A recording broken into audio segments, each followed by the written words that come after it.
अस्सलाम वालेकुम everyone, I am Huzaifa और आज सेकंड पार्ट है इस टैकोमीटर का। आज की वीडियो में मैं बेसिकली आपको टैकोमीटर के सर्किट और कोड को एक्सप्लेन करूंगा। जो इससे पिछली वीडियो थी उसमें हमने इसे बनाना सीखा था और डिफरेंट मोटर्स के आरपीएम को भी मेजर किया था। अब इस टैकोमीटर के सर्किट और कोड को एक्सप्लेन करने से पहले मैं आपको कुछ मोटर्स के आरपीएम को टेस्ट करके दिखा देता हूँ। जो पावर सप्लाई है मेरे पास वो वही है जो मैंने लास्ट वीडियो में यूज़ की थी, 12 वोल्ट और 5 एम्पेयर की। तो पहले हम इस मोटर के आरपीएम को चेक कर लेते हैं। तो आरपीएम जो हमारे पास आई है वो है 15,700 और जो आरपीएस है रेवोल्यूशंस पर सेकंड वो 262 है, इसे हर्ट्स भी कहते हैं। ओके, तो अब हम नेक्स्ट मोटर के आरपीएम को टेस्ट कर लेते हैं। ये 180 मोटर है। ओके, तो आप देख सकते हैं कि यहाँ पर जो हमारे पास आरपीएम आई है वो नेगेटिव 31,000 आई है, जबकि अगर आप आरपीएस देखें तो वो है 562 हर्ट्स। अगर आप 562 को मल्टीप्लाई करें 60 से तो वैल्यू जो हमारे पास आती है वो है 33,700, जबकि ये दे रहा है -31,000। इसकी रीज़न ये है कि जो कोड यूज़ किया था हमने पिछली वीडियो में उसमें थोड़ा सा एरर है, तो आज की वीडियो में हम इस एरर को भी रिमूव करेंगे। तो सबसे पहले मैं इस आरपीएम मीटर को डिसअसेंबल कर लेता हूँ।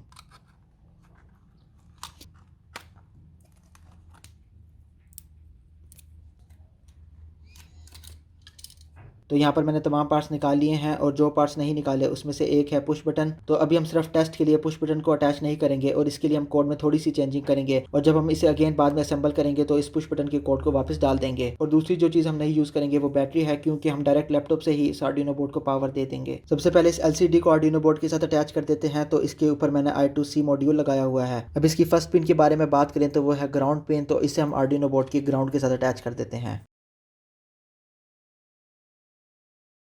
तो एलसीडी अटैच हो चुकी है। अब मैं इस आयर सेंसर को भी अटैच कर देता हूँ। आयर सेंसर की 3 वायर्स हैं। जो वीसीसी है इसे अपने आर्डिनो बोर्ड के 5 वोल्ट या 3.3 वोल्ट के साथ अटैच कर सकते हैं। तो मैं इसे अटैच कर देता हूँ 3.3 वोल्ट के साथ। अब जो सेकंड पिन है वो है जीएनडी पिन, जो कि ग्राउंड पिन है। इसे हम आर्डिनो बोर्ड के ग्राउंड के साथ अटैच कर देते हैं। थर्ड पिन के बारे में बात करें तो वो है आउटपुट पिन। इसे हम आर्डिनो बोर्ड की पिन नंबर 2 के साथ अटैच कर देंगे। ओके, तो तमाम पार्ट्स अटैच हो चुके हैं। अब मैं इस आर्डिनो बोर्ड को लैपटॉप के साथ भी अटैच कर देता हूँ। कोड आपको शो हो रहा होगा, ये वही कोड है जो कि हमने लास्ट वीडियो में यूज़ किया था। अब सबसे पहले तो हमने पुश बटन को नहीं यूज़ किया, तो जस्ट इस एक लाइन को हमने कमेंट कर देना है। तो इस लाइन को हमने कमेंट कर दिया है। इसमें बेसिकली जो बटन है उसको हमने डिजिटली रीड किया था। अब एरर की बात की जाए, जो कि यहाँ पर नेगेटिव साइन शो होता है और वैल्यू भी करेक्ट शो नहीं होती, तो उसकी रीज़न ये है कि यहाँ पर हमने जो आरपीएम है उसके लिए हमने जो डाटा टाइप यूज़ की है वो है इंटीजर। बेसिकली जो इंटीजर है वो होता है 16 बिट। तो इसका जो साइज़ होता है वो होता है 65535। ये साइज़ बेसिकली इस तरह आता है कि जब आप 2 की पावर को 16 देंगे तो हमारे पास 65,536। इंटीजर में बेसिकली ये होता है कि जो इसकी हाफ वैल्यू है वो नेगेटिव होती है और हाफ वैल्यू पॉजिटिव। तो अगर हम इस वैल्यू को डिवाइडेड बाय 2 करें तो आंसर आता है 32,768। तो इंटीजर की कैपेसिटी है कि इतनी नेगेटिव वैल्यू को ये स्टोर कर सकता है मैक्सिमम, और इतनी ही पॉजिटिव वैल्यू को ये स्टोर कर सकता है, और पॉजिटिव वैल्यू को वो एक कम डिजिट स्टोर कर सकता है। यहाँ पर आप देख सकते हैं कि एंड में 67 है और ये है 68। उसकी रीज़न ये है कि यहाँ पर हमारे पास 0 भी आ जाता है। इसका मतलब ये है कि इंटीजर मैक्सिमम पॉजिटिव 32,767 वैल्यू को स्टोर कर सकता है। लेकिन जब हमारी मोटर ज़्यादा आरपीएम देती है, मतलब 32,768, तो फिर वो इस इंटीजर के साइज से ज़्यादा है तो वो फिर यहाँ पर नेगेटिव वैल्यू को शो करता है। इसी तरह जब वैल्यू होगी एंड में 69 तो फिर वो नेगेटिव का एक नंबर कम शो करेगा, मतलब 67। तो यही रीज़न है कि हमारी 180 मोटर की आरपीएम जब हमारी 33,000 समथिंग होनी चाहिए थी, लेकिन यहाँ पर शो हो रही थी नेगेटिव 31,000 समथिंग। तो यहाँ पर हमारे पास दो ऑप्शंस हैं, या तो हम अनसाइंड इंटीजर को यूज़ कर सकते हैं। ये जो है ये भी 16 बिट ही है, और अगर हम 2 की पावर 16 करें तो वो हमारे पास ऊपर वाली वैल्यू ही आती है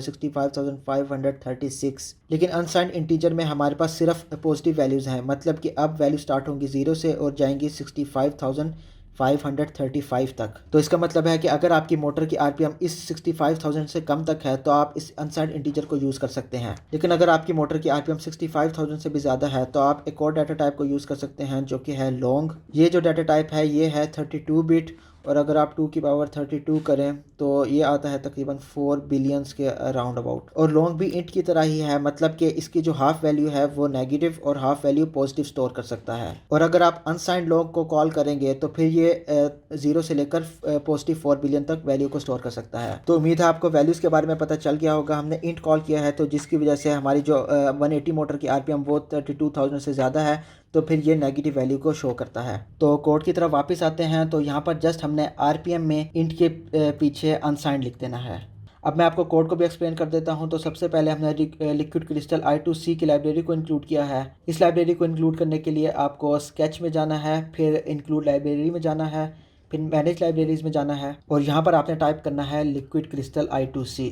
ओके, तो यहाँ पर हमारे पास लिक्विड क्रिस्टल की काफ़ी ज़्यादा लाइब्रेरीज आ चुकी हैं। आपने नीचे करना है और यहाँ पर ये जो लाइब्रेरी है बाय फ्रैंक डी, इसे आपने इंस्टॉल कर लेना है। यहाँ पर आपका इंस्टॉल का बटन होगा, नीचे मैंने इंस्टॉल किया हुआ है, तो उसके बाद आपने जस्ट इसे क्लोज़ करना है। अब उसके बाद अगर बात करें तो यहाँ पर हमारे पास लिक्विड क्रिस्टल की क्लास है और उसके बाद मैंने ऑब्जेक्ट को डिफाइन किया हुआ है जिसका नाम है LCD और उसके बाद I2C मॉड्यूल का एड्रेस है। इस एड्रेस का क्या चक्कर है तो इसका भी ऊपर मैं आई कार्ड दे दूंगा, वहाँ पर आप जाकर इसकी वीडियो को डिटेल से देख सकते हैं। फिर मैंने 16 कॉलम्स दिए हैं और 2 रोज दी हैं। इसकी रीज़न यह है कि जो हमारी LCD है वो है 16x2। फिर मैंने 2 को पिन के साथ असाइन कर दिया है। जो हमारा IR सेंसर है उसकी आउटपुट को हमने आर्डिनो को पिन नंबर 2 के साथ अटैच किया था। बटन को हमने पिन नंबर 9 के साथ अटैच किया हुआ था, लेकिन अभी हमने बटन अटैच नहीं किया। फिर स्टेट की बात करें तो इसे मैं आपको नीचे एक्सप्लेन करता हूँ। रेवोल्यूशन का मैं आपको बता चुका हूँ, ये है रेवोल्यूशन पर सेकंड। जी के बारे में बात करें तो इसकी डाटा टाइप है अनसाइंड लॉन्ग। फिर वाइड सेटअप के बारे में बात करें तो यहाँ पर मैंने सबसे पहले LCD को इनिशियलाइज किया है, फिर बैकलाइट को ऑन किया है, फिर मैंने पिन मोड फंक्शन कॉल किया है और यहाँ पर मैंने पिन को इनपुट दे दिया है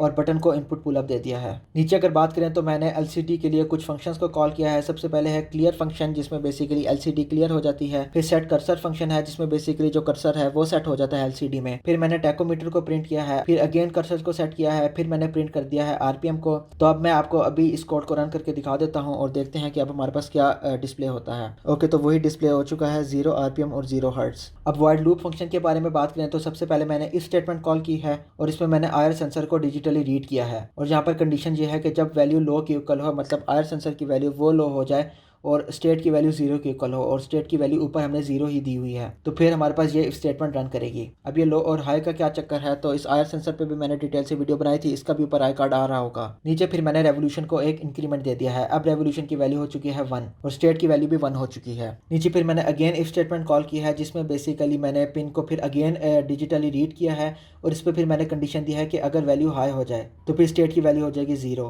तो ये हाई और लो तब होगा जब इस IR सेंसर के आगे कोई ऑब्जेक्ट आएगा और फिर वो ऑब्जेक्ट रिमूव होगा। उसके बाद फिर मैंने अगेन इफ स्टेटमेंट कॉल की है और यहाँ पर मैंने मिलिस फंक्शन को कॉल किया है। मिलिस फंक्शन एक टाइम फंक्शन है, जैसे ही आर्डिनो बोर्ड को पावर मिलती है तब ये फंक्शन रन हो जाता है। तो यहाँ पर मैंने कंडीशन दी है कि अगर मिलिस माइनस जेड की वैल्यू ग्रेटर देन या इक्वल हो जाए 1000 के, यानी कि जब टाइम 1 सेकंड हो जाए तो तब ये इफ स्टेटमेंट कॉल होगी और इस 1 सेकंड के दौरान जितनी भी रेवोल्यूशन की वैल्यू इंक्रीमेंट होगी तो वो इस रेवोल्यूशन में स्टोर हो जाएगी। तो जब ये इफ स्टेटमेंट ट्रू होगी, मतलब कि जब हमारे पास टाइम 1 सेकंड हो जाएगा या 1000 मिली सेकंड हो जाएगा, तो फिर मैंने मिलिस को जेड के अंदर स्टोर कर दिया है। बेसिकली इसमें हम ये करवाना चाह रहे हैं कि मिलिस माइनस जेड का जो डिफरेंस है वो इस 1000 के इक्वल ही हो। तो उसके बाद नीचे फिर RPM का फॉर्मूला लिखा है। आपको पता है कि ये रेवोल्यूशन जो है ये है रेवोल्यूशन पर सेकंड, तो इसको जब हम 60 से मल्टीप्लाई करेंगे, मतलब 1 मिनट के अंदर 60 सेकंड्स होते हैं, तो वो फिर हमारे पास रेवोल्यूशन पर मिनट आ जाएगा। फिर अगेन मैंने ऊपर वाले फंक्शंस कॉल किए हैं और इस दफ़ा हमारे पास जो भी RPM की वैल्यू होगी और रेवोल्यूशन की वैल्यू होगी वो प्रिंट हो जाएगी LCD में। ओके, तो अब मैं इन कमेंट्स को रिमूव कर देता हूँ क्योंकि हमने इसे अगेन असेंबल करना होगा। तो अब मैं इसे अगेन अपलोड कर देता हूँ। अब इसे असेंबल करने से पहले मैं आपको एक और कोड भी दिखा देता हूँ जो कि इंटरनेट में अवेलेबल है। इस कोड में बेसिकली इंटरप्ट फंक्शन कॉल हुआ है जिसमें बेसिकली होता यह है कि जैसे ही IR सेंसर में कोई चेंजिंग होती है तो इसे आर्डिनो बोर्ड ऑटोमेटिकली डिटेक्ट कर लेता है। मैंने इस कोड को यूज़ नहीं किया, उसकी रीज़न ये है कि जब हम IR सेंसर को 5 वोल्ट के साथ अटैच करते थे तब इस कोड की वजह से डिफरेंट वैल्यू आती थी और जब हम इसे 3.3 वोल्ट के साथ अटैच करते थे तब हमारे पास डिफरेंट वैल्यू आती थी। अब मुझे नहीं पता कि ये सिर्फ मेरे IR सेंसर के साथ है, लेकिन मुझे ये वैल्यू फेस करने को मिल रही है, लेकिन जो मेरा कोड है उसमें ये मुझे प्रॉब्लम फेस करने को नहीं मिल रही। तो मैं अपने ही कोड को यूज़ करूँगा। तो अब हम इसे अगेन असेंबल कर लेते हैं। ओके, अब पुश बटन की वायर्स को देख लें तो एक वायर को हमने ग्राउंड के साथ अटैच करना है और दूसरी वायर को आपको याद है कि हमने पिन नंबर 9 के साथ अटैच किया था। पावर सप्लाई की बात करें तो जो रेड वाली वायर है इसे हमने V-in पिन के साथ अटैच करना है और जो ब्लैक वाली वायर है इसे हमने ग्राउंड के साथ अटैच करना है। ओके, तो टैकोमीटर ऑन हो गया है। अब हम इसे अगेन RPM को मेजर कर लेते हैं।